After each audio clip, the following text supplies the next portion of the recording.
Welcome to the PIO podcast, a place for all things public information related for police, fire, EMS, and local government. An open forum to learn, grow, and develop your public information skills. Your host, Robert Tornabene, is a public information officer with over 10 years in the field and 27 years of law enforcement background. In each episode, we will explore different aspects of the public information officer profession. Weekly, we will delve into the field of public information by talking to other PIOs. So sit back and enjoy this episode. And good afternoon. Today we are here with the Jefferson County Fire Department's Public Information Officer, Jordan Youdis. How you doing, Jordan? Good. How are you? Thanks for having me. I'm doing great. I appreciate you coming on the show. You are our second member of the fire service that's been on the podcast so far. Nice. Who am I following? You're following Mike Pruitt.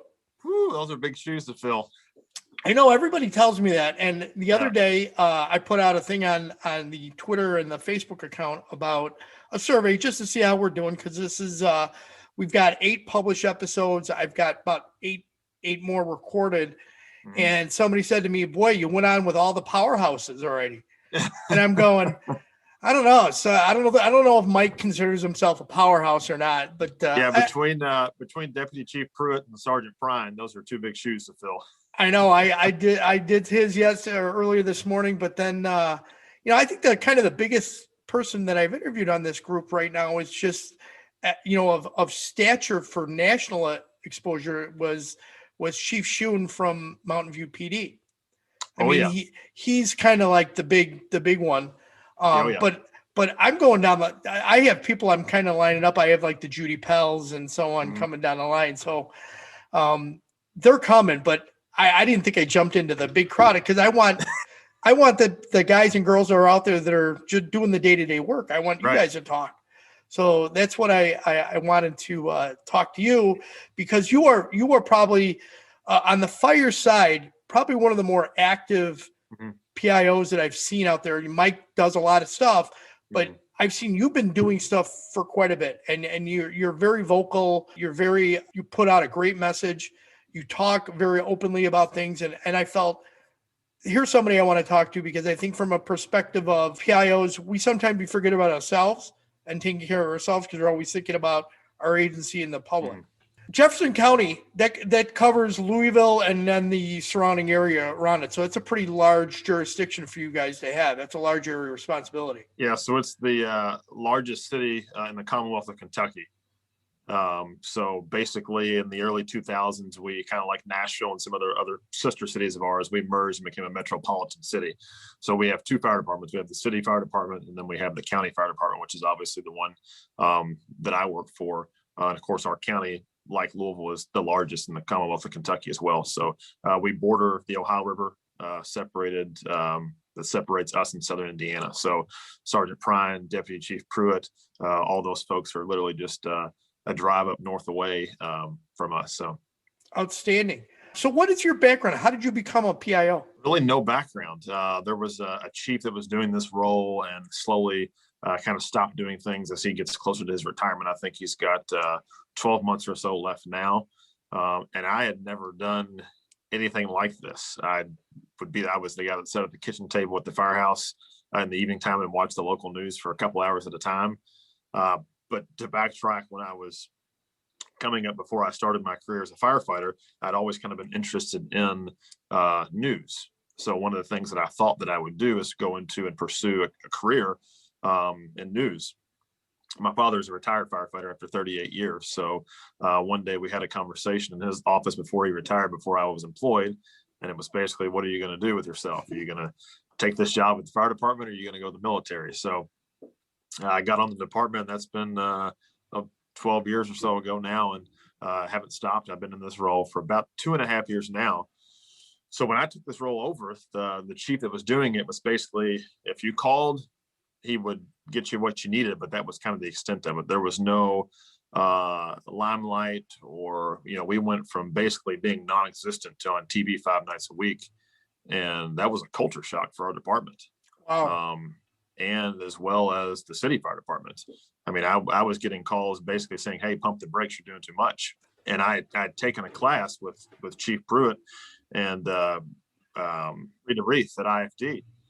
And basically Rita Reith told me, she said, don't stop doing that. She said, your job is to pitch stories and to sell your agency, and you need to pitch a story every single day. And if somebody's telling you not to, they don't know how to do your job.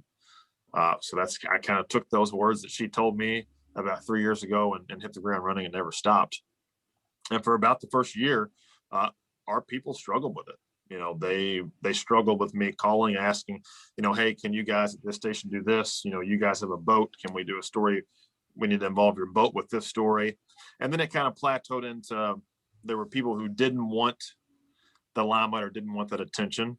And then it's kind of, I always use the example of, well, if I show up to a fire and I'm taking pictures, there's always going to be those couple of guys that walk up to you privately and say, hey, can I get a copy of that picture, or whatever the case may be. Yeah. Or if they see it on the department page, they're the first ones to share the picture that clearly displays the tail end of their coat with their last name on it up on the roof doing something. They're the first ones to take that picture and make it their profile picture or share those photos. So I've learned that as long as we're doing it the right way and highlighting the courageous work and the brave work that our people do every day, it's like anything else you do. There's going to be naysayers, people who question the validity I've discovered of our roles as PIOs. You know, is it important? Do we need it? Should they be doing something else? Is there other time spent that you know, they could be working on a different project other than, you know, just putting us on the news, you know, or just running the Facebook page, which in retrospect they have no idea the stress or the anxiety that both of those two roles cost. Oh yeah, absolutely. I've had, and I'm sure you've heard this before, there's always that comment, well, you guys are just playing around on the computer, you're not really doing any work. Right. And the reality of it is you're enhancing the image of the fire department. You're right. Reaching out to the public, you're engaging the public, and I'm sure you're interacting with them in ways right. that the fire department never thought were possible before. And that's what I said when you first asked that question. I mean, we went from being non-existent to our logo. I mean, there's a guy that I teach with in PSMA, Police Social Media Academy. And every time we go teach somewhere, it's one of the first things he says, you know, I have no idea how he does it, but his agency is on TV 3, 4, sometimes 5 nights a week on we have 4 stations in our market, and sometimes it's all 4 stations. And basically what I did was when I started, of course, I went to all 4 stations.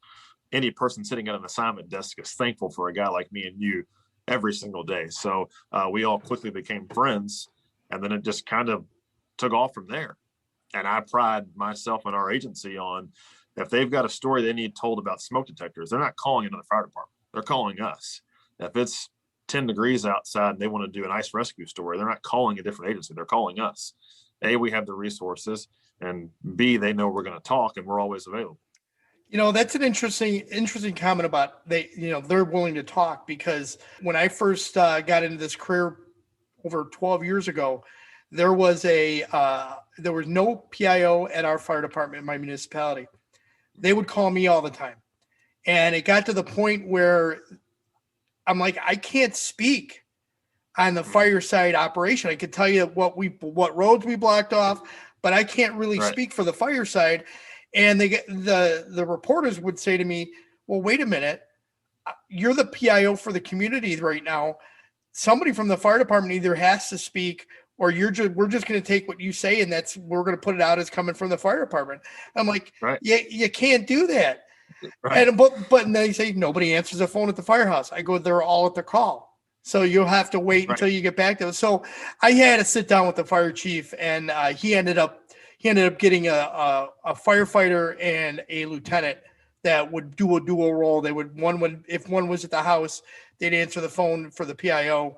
And then if the lieutenant was on scene, he was the one that always spoke on camera. It took a while for that to happen, but that is the issue that you run into, is if you don't answer the phone, they're going to go look for that source somewhere else.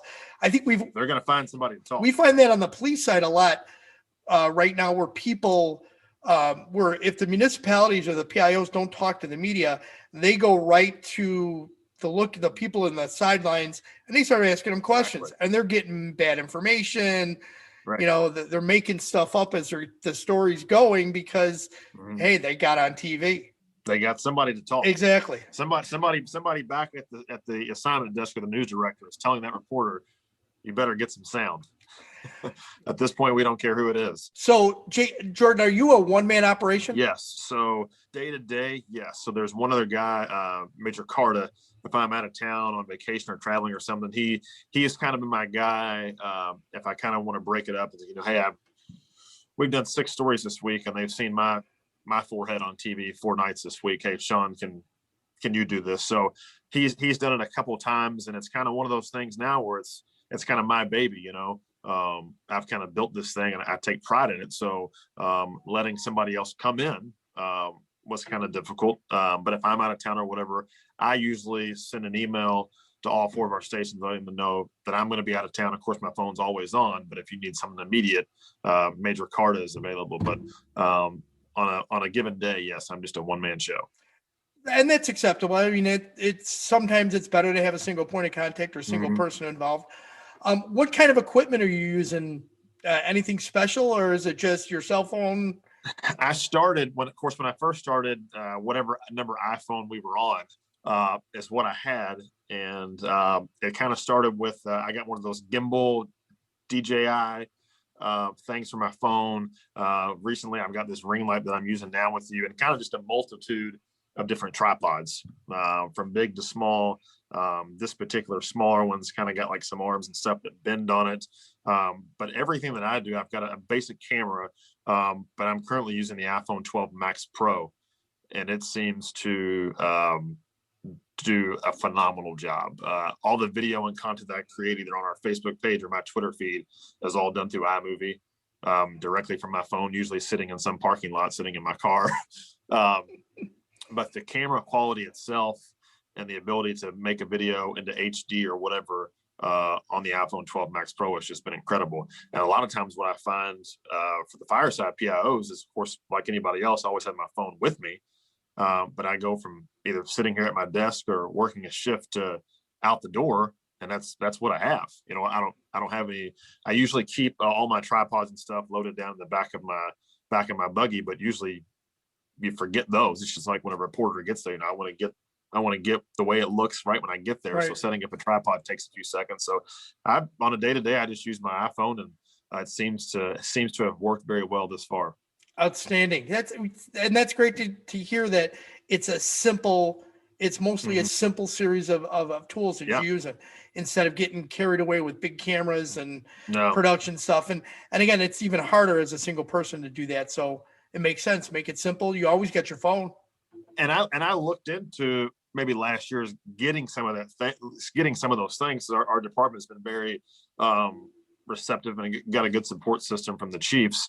But I follow Eric, I forget his last name, from South Metro Fire in Colorado. Okay. And in some ways we're kind of like them, and in some ways we're not. And he's got all of those gadgets and some of those, what I consider like staff photographer cameras from like a newspaper, basically. And he takes incredible photos. But then I realized, hey, I'm the subject matter expert at this. This is what I do. And since locking that in and kind of sticking with what I know, so far it's been good. Outstanding. So what do you think one thing you wish you knew before you got into the career of dealing with as a PIO? One thing I wish that I knew was and I say this all the time when we travel and teach, and maybe it's just, I would say maybe it's just fireside, but I've talked to some police PIOs as well, is honestly the negative feedback you get from within your own agency. And honestly, it was kind of a culture shock. And then I got to talking to some of our colleagues on the police side, and they're like, try doing it on the police aspect, when regardless of what you say and how you speak, your fellow officers always think that you're against them, like your wording is against them because you're just trying to make a politically correct statement. Now, thankfully, most times when we talk, it's for good reasons or a PSA or whatever. So very seldom are we dealing with really any negativity, so to speak. But the biggest thing would be the negativity from within. Right.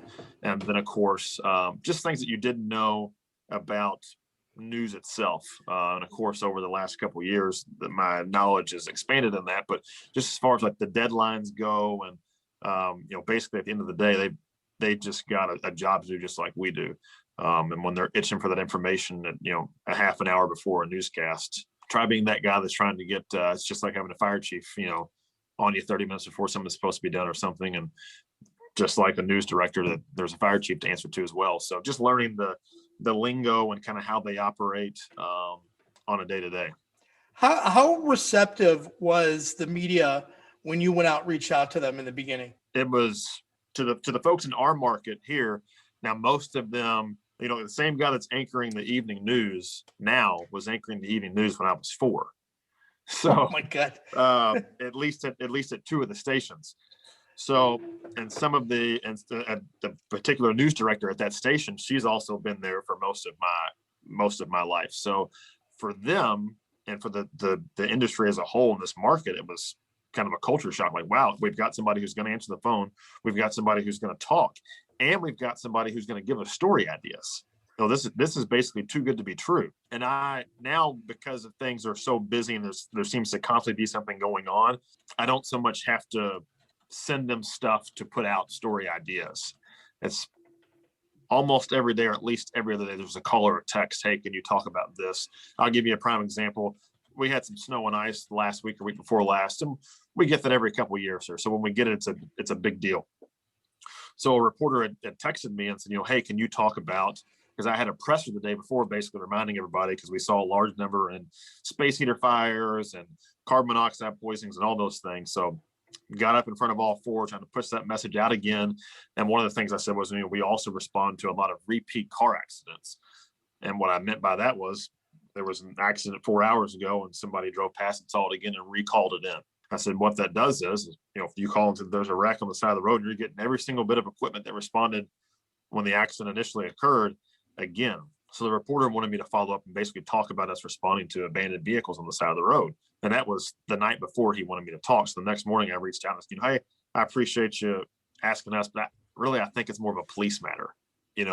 We're going to respond regardless. If we make the same fire alarm 15 different times at the same building, well, one of those times the building's actually going to be on fire. So we're not going to slow our response down or not go because the one time we don't go is when it's going to go bad. Somebody will have actually been in the car. So it's gotten to that point to where, they're asking us for things that are we're not maybe the subject matter expert, but they know that we've now built this relationship and this rapport with them that I think is unmatched from what they've experienced before in this market. I appreciate that. I mean, and I'm sure they appreciate the fact that you're so receptive, because that definitely that keeps those connections. And to be honest, their goal as a journalist is to get information out to the public, and right. You're able to do that by being open and receptive right. to them. And I always tell people too, but whenever they're because a lot of times you find in law enforcement, you meet people and they're like, I didn't really want to do this. It was just, I'm the PIO now. But I always tell people, in order to be good at this and successful at it, you have to want to do this. Yes. You have to want to get on TV. You have to want to talk. You have to want to to do all these things as a whole in order for you to be successful in this role and for your agency to be successful of you being in this role. If you don't want to be the PIO, you're going to be terrible at being the PIO. Don't be the PIO. And a lot of times I see that in some of our law enforcement counterparts, maybe because the things they're getting asked to answer are a lot more difficult. And I always say there's a night and day difference between a police department PIO and a fire department PIO. Some of the things I'm not getting asked about somebody who's murdered or raped somebody or a school shooter or anything of that nature. And I'm getting asked about, what's the fire department doing to prepare for the snow that's coming in? Well, the same thing we've always done. We're going to show up regardless, So right. I think that those roles cross paths a lot, but it's the same job, but it's 2 totally separate roles when it comes to police and fire. You're right. You're exactly right. And perceptions are a lot of things. And right now there's a lot of negativity with law enforcement, and the perception of the public believes that the police department's always trying to conceal something. And at the same time, the PIO on the law enforcement side is trying to paint the image of the department in the best possible light as they can. And sometimes those ruffle feathers going both ways. I'm going to jump a question here because I'm going to come back to that and use it last. So I'm going to finish up these last couple and then come back and talk about the big question I want to talk to you about. So what was your greatest challenge becoming a PIO? The greatest for me was getting buy-in from our leadership in the beginning. How'd you do that? To be blunt, I never stopped. I never slowed down. I knew from when I first got this role or this position, I had made the Twitter account and seen what other people were doing. And I wanted to be Garen Mosby in St. Louis. I wanted to be Mike Pruitt at Wayne Township. I wanted to be like a lot of the fire PIOs in Florida. I wanted our agency to have what they had. And some of those guys I've met in person, some of those guys I haven't met. And hopefully if the pandemic slows down and we can have an NIOA conference this year, I can meet a lot of those people that I follow and consider role models, Garen being one of them in St. Louis. But I wanted the relationship with our people, our media, and our command staff that a lot of the other fire side PIOs had. Outstanding. So what do you think, one thing you wish you had known when you began your career? What do you think you needed to know? Absolutely. The news doesn't stop. Absolutely. I agree with you on that. When you, prime example, Christmas Eve, I'm at a family dinner or whatever, and I get a text from a reporter and she says, hey, can you talk about smoke detectors? There was a space heater fire last night. So I'll never forget. At that point, I always kept a shirt similar to this. Either there's always 2 or 3 in my work vehicle, but there's always at least one of these in the POV that I'm in as well. Because I did that Zoom interview with like a button down Christmas flannel on. But that consisted of my cell phone sitting on 4 Christmas presents with a phone book holding it up on the backside and me sitting on a stool doing that interview. Because again, talking about how the news never stopped, but solely that's my job. Fires don't stop happening because it's Christmas Eve or Christmas Day. If I could put that message out on Christmas Eve and they could run that on the 11 o'clock newscast, and that could remind somebody to unplug their space heater, then I've done my job. If I would have called my boss and said, hey, I didn't do this newscast because it's Christmas, or I didn't do this interview because it's Christmas Eve. Well, if somebody calls 911 on Christmas Eve, we're not going to respond simply because it's Christmas Eve. And I got a lot of respect from people in our market because I did that. And in hindsight, being 2020, to me, that's my role. That's my job. As the speaker and as the face of this organization. If they call on Christmas morning, if I would have been at home and they called there was a structure fire, I would have left my house and responded to the structure fire. So it's no difference in either being face to face in the interview or over Zoom, but literally in this role, it never stops. It's never turned off. Unlike, the chiefs or whatever, a command staff, if they're on vacation, that's fine. There's somebody else to go to. There's a battalion chief or a district chief or whatever the case may be. When you're the face in the public information office, this phone has got to be on all the time. A lot of bosses don't quite understand that sometimes. They really don't. A lot of leadership does not understand that you're getting calls 24/7, 365, vacation. Right. When I was just talking to Sergeant Perrin, he was like, I'm on vacation. I'm getting calls from reporters. They don't know I'm on vacation. So it's easier for me to spend 5 minutes to make the phone call to find out what's going on to return a call than it is for me to say, hey, call this guy and introduce yourself and he'll take care of it. And then that's and I always, in my direct boss, he is a younger guy and is very receptive to everything that I've done and the rapport that we've built, and he gets it. And I will pride him on kind of like being my backup when somebody, questions what we're doing or whatever is happening. They'll say, hey, well, you're not with him at 11 o'clock at night when the phone rings. It's a reporter asking him this or asking him that, or on Sunday afternoon or on Easter Sunday when he's talking about X, Y, and Z, while you're at the station asleep or you're at home with your family on Easter Sunday. Those are things one thing that I think that a lot of our people, staff-wise, police and fire, they don't see what we actually do. They see the 3 or 4 second clip on TV and they see the social media posts. Right. I agree. I'm not working right now. It's whatever time it is on a Friday, and I'm doing a podcast with you. A, because I wanted to, and B, because you asked me to. Most people in fire prevention or wherever, it's 1:30 on a Friday, they're gone. So this role doesn't stop. So that's the biggest thing is if you're going to do this, there's no time off. I get it. So last couple questions. Common myth about being a public information officer. All you do is talk on TV. Boy, they have no clue what it's like putting Facebook posts out and Twitter posts and that's we talk about that a lot. That is one of the most, other than, because I feel like most POs, when you start, you're always eager to watch your story or watch what you did, see how it turns out. And depending on the story, I'll try to catch it. But most times I either maybe see it the next day or the following morning on the newscast or whatever. But making social media posts is one of the most gut-wrenching, stomach-turning things I think we do. There's grammar and, so-and-so, you took this picture, or when staff send you pictures and you don't post that picture or post them in the picture, that's a whole different topic. Because you've been hounding them for the last 2 years. Hey, send me pictures, guys, so I can put it on the Facebook page. Well, I'm not a photographer, but neither are they. But I want it to look a certain way if I'm gonna brand it on our Facebook page. If I don't post it, I don't mean any harm by it. I simply just mean, I wanted to look a certain way or what have you. But posting on social media is one of the most stressful parts of this job, for sure. If anybody tells you it's not, they're lying to you. There you go.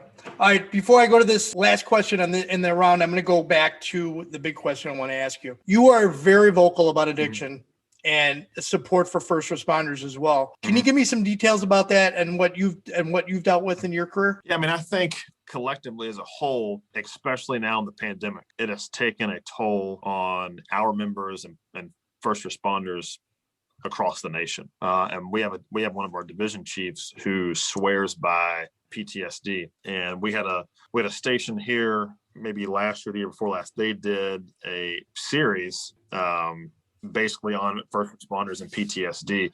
That's in the Commonwealth of Kentucky. It's called the Chip, I forget his last name, but he was battalion chief or deputy chief in Covington, Kentucky, which is in the northern part of the state, borders up to Cincinnati, Ohio. And he had retired and had been retired for about 6 months. And 6 months into his retirement, he took his own life. But they play a clip of his retirement speech, and he's basically saying things like, it's not normal to see a 16-year-old hanging from an extension cord in a garage. It's not normal to see a 5-year-old that's been hit by a car. Day in and day out, our members and first responders across the country are responding and going to things that most people will not see in their entire lifetime. So people are spot on when they say you have to be a different type of person to do this job because you have to. But the reality is the things that our members see and first responders across the country, it is not normal. And up until this point, there has been no way to openly, but I think collectively our careers as first responders have not done a good job. That's why we have so many people. Prime example, I was talking to a deputy chief the other day. We were in his office and there were some guys from coming to look at an apparatus that we have at a different station from Danville, Kentucky. And somehow the conversation come up of his office is full of Hot Wheel cars. All the walls are lined with Hot Wheel cars, different types of fire apparatus. And he said, when I was younger in my career, this was my vice because I didn't drink. He said, now I'll have a couple of drinks here and there. And once it was just kind of in passing. And once he said that, I thought that is normal. That is absolutely normal. It's normal because I've been there. I've been at a point where I didn't drink at all. And it's our own fault to our people for not providing them some type of resource to cope, because there's been no coping mechanism. So what is the coping mechanism? Alcohol addiction, pornography, gambling, infidelity, all of those things that are rampant in a first responder's career. You can't go to any firehouse in this country and not have at least 2 of those guys on that crew who either A, have a drinking problem or have been divorced or are going through a divorce. You can't go to any police department and not come across that as well. And that's, Jordan, it's an interesting thing. So the fire side has done things years ago. They started rehab after an incident would occur. Right. They would do rehab for the firefighters. And that was the physical recovery side of it, to make sure that you guys didn't run into heart attacks or stress incidents, things like that. The law enforcement side to this day still does not do that, because we're not structured that way, where the fire side, you guys, you respond to your call, you handle the call, you return to the house, you're cleaning your equipment, and then you're rehabbing. We at law enforcement, we're still out on the street. But then there's like this, when we get done with this, I'll send you a couple of the links from that news story. And in the story, when they're interviewing a couple of guys from Jeffersonville Fire Department, one of the guys says probably 10 times, there's a stigma. If I'm in fear to say that run bothered me, because are they going to think, hey, I can't handle this job? Am I going to be forced to quit? Am I going to be talked about? All of those things. I think now it's a little better, but still when somebody says, oh, I think Jordan's having a hard time with that wreck we made. I don't know if he can handle it. The next time we make a dead baby, we maybe just ought to have him stay on the truck or pull him back. No first responder wants that, but what are we doing to cope with that? Are we meeting after shift at 9 o'clock on a Tuesday morning to have beers? That's certainly not normal. No, and that's not helpful, not at all. You need to have services for that, and I know in our department and a few more than a few municipalities in Northern Illinois, they started there's an organization called We Are Not Alone, and it is a combination of social workers, interventionists, therapists, and there's an app that goes with it. So every person in the agency gets the app, and they can turn around and they can click on a person that they would like to contact and meet them privately or call them. It'll actually dial the phone number right from the app, and you can have a conversation with them, and the person they call will pick up and meet you wherever they need to go to help you go through whatever crisis it is.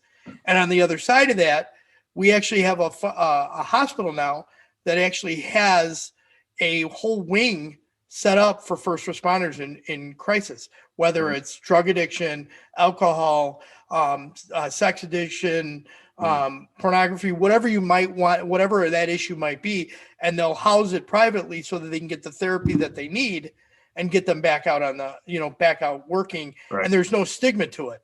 It's getting better, but we've got a long way to go because there's still that. I mean, you think about the stresses with the pandemic alone or what are going on.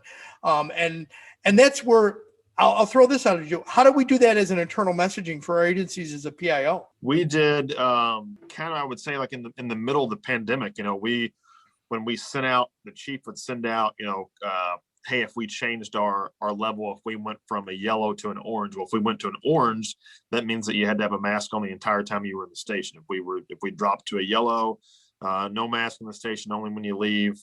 But then there's red, where basically everybody's kind of isolated. There's no lounging around the kitchen table or anything like that. There would always kind of be a follow-up message of, hey, we know things are real rough right now, but just know that you're appreciated, and the community values, every single thing that you do. One of the things that we did this year, obviously our annual awards banquet was virtual because of the pandemic. But we gave a little extra gift this year to each person. And kind of the chief's thought behind that was, how else can we thank them and let them know that we care? This gift may go a long way, and it did. What more do our people like than just feeling appreciated? When the chief comes in and brings donuts one morning or small things like that, because really who have taken the blunt of it have been our EMS crews. Yes, absolutely. I mean, they are at the forefront of it. They are the ones that are stuck in a small box with these people for a half hour, 45 minutes at a time, either knowing they're COVID positive or not knowing they're COVID positive, and then coming back and deconning their truck and then taking that stuff home. And we have a lot of families here who are multi-agency. We've got a lot of our female paramedics who are married to police officers, and a lot of our firefighters are married to paramedics or EMTs or vice versa. So we've taken from one person taking it in to now both people taking it in. I mean, we've had personnel, the husband stays in a hotel and the wife's at home with the kids and vice versa because she got contaminated or whatever the case may be. We've seen it all. And we also saw an uptake in our crews responding to suicides during the pandemic at an alarming rate. And I don't think that anything in my professional career, nothing has bothered me personally more than responding to those suicide runs, because most of the other runs you can kind of figure out what happened and figure out why.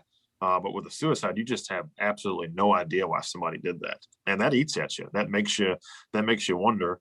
But I agree with what you said. I mean, we have a long way to go, and from somebody who had their stint battling a successful and a right coping mechanism with trauma, because that's what it is, from the job, we got a long way to go, and you can see the ones who, the scary part is you don't know the ones. It's the ones who are high-fiving every morning when they come in and entertaining the entire platoon for their entire shift, but they're the ones going home drinking a gallon of vodka on both their off days, right, and coming back like nothing's wrong. Those are the ones that we've got to reach, and how we reach them, I have no idea, because unfortunately a lot of our older generation and our lines of work, they're the ones that it's the stigma, I've done it for 15 or 20 years. Why speak up about it now? Why not retire and just get through this and move on and live some type of normal life? And I will tell you, my dad retired after 38 years, and he retired because he couldn't save a 6-year-old kid who drowned after 38 years. But he's been retired for maybe 4 or 5 years now and lives a normal life, but he will often bring up things that will come back and haunt him. that keep him up at night. And that is unfortunately a part of this job that we just don't have answers to yet. But I think it's critical for anybody who listens to this podcast to know that the things that our people, whether you're a GBI agent in Georgia or a sheriff in the middle of nowhere, Tennessee, the things that we respond to they're just not normal. I always tell people when I'm speaking somewhere that people don't call either of us because they're having a good day or a normal day. People are genuinely calling us because they're having the absolute worst day of their lives, and they expect us to get there and make it better and fix it. But how we deal with that trauma is unknown. It's somewhere out there. I'm going to have to do a podcast on trauma. I'm going to have to talk to somebody about that and bring in a couple experts. Thank you for that, Jordan. I appreciate it. Let's lighten this up a little bit here. Let's do some rapid fire questions. Favorite food? Yeah. Being from Kentucky, I would say that chicken is probably high on our list. We eat a lot of that here, as well as, we've got several just Kentucky things. We've got a spread called Benedictine, which is kind of like a cucumber and sour cream spread that we eat here on just white bread. Pimento cheese is a big deal here as well as in South Carolina. So if it's Southern, it's probably high on the list. Collard greens, things of that nature, anything that's soulful like that is kind of how we roll here in these parts. Very good. Last good book you read? The David Goggins book. I don't know if anybody here follows David Goggins. And then recently, the last book that Barack Obama came out with, both really good. And I can't think of the name of the Barack Obama book. It was sitting here for a while. But as soon as you Google Barack Obama, it's the first thing that pops up. It talks about, it's not strictly about his presidency. It's kind of like life up into that. And then what's life like now, which I'm always fascinated, regardless of what your political party is, what life is like for a president after their presidency. Right. Definitely got to be different. So, from the continuous security detail to things of that nature. And especially when they have kids, what's normal life like for the Obama children now that their dad's been president, Is that A Promised Land? Is that the name of it? Yeah. Okay. All right. If you could have a superpower, what would it be? If I could have a superpower, it would be to basically just do this with kindness. As soon as we have a Facebook troll or somebody negative, just kill them with kindness. There you go. If you could do anything, I would blank. If I could do anything, I would prevent homelessness. That is a worthy cause. Absolutely. If you could go anywhere in the world, where would you go? I would go to, I've actually, surprisingly, fun fact, I've never left American soil, never traveled out of the country. So it'll be a bold statement for me to say where I would go. Okay. Since I've never left. But I would go, I've always been interested in seeing Italy. So I would go there. But as far as here in the States, in Kentucky, everybody here loves the beach. So the ideal place for me is the Florida Keys at all times. And I'm actually in the process now of booking us a trip there. It's beautiful down there. We've had quite the winter here, and between the pandemic, it's time for a reset, recharge. I agree. Do you have a mantra? Yeah.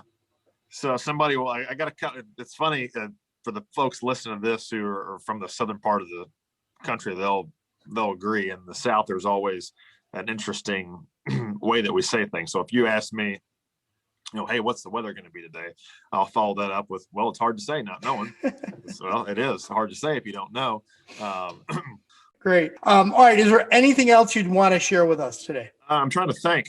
I think that, especially from following everybody else kind of in our NIOA family and PIOs else across there's so many people.